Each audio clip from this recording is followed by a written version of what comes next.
the options now that have been given to you. The first one you rejected even the last time. Today the government has said very clearly, sir, that you either approach the court, we'll see you in court. That's what the government has said, net.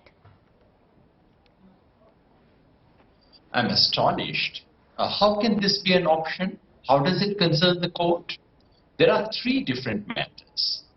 One is a question of law and order, whether farmers can protest or not.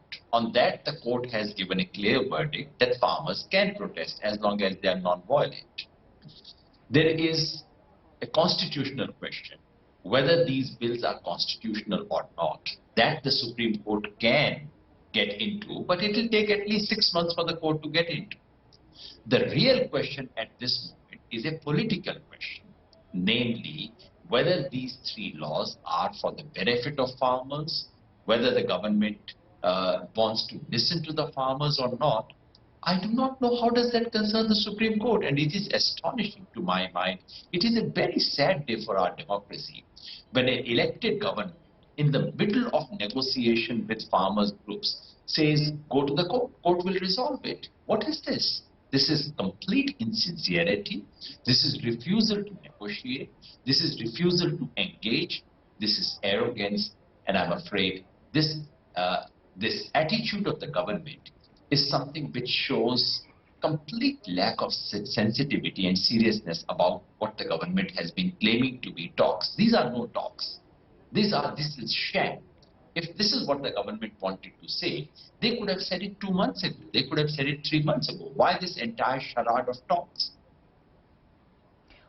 All right, okay. We have right now Tom Vadakan, finally, the BJP spokesperson. Appreciate you joining us, sir. The question, sir, is, let's just take the example, and just as an example of what happened where the Central Vista project was concerned. The Supreme Court ruled in your favor. The reasoning given for that is that the Supreme Court cannot intervene in policy matters and matters of governance. Now tell me, sir, are you trying to give a red herring to farmers by saying go to court? Because this is not the purview of the court. This is your purview. Well, it is basically a fact that the Supreme Court decides the constitutionality of a law. This is an accepted domain and it's an axiom of the Constitution. Now, Mr. Yadav is trying to make an impression about a sham. Who is showing a sham? People like him. I'm worried on this, people like him. You know why? They come with a mindset that the law must be withdrawn.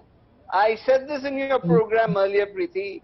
This activism, this whole business of withdrawing law is the kind of, mindset which I don't want to term it because I think that will be unparliamentary. The point here is you come there, you have placards saying, we'll die, we'll do whatever you... This is not a monologue. This is a dialogue. Government has had, this is the 9th meeting they've had. And here's one thing, you repeal or you go off. It is the highway for you or you do what you want.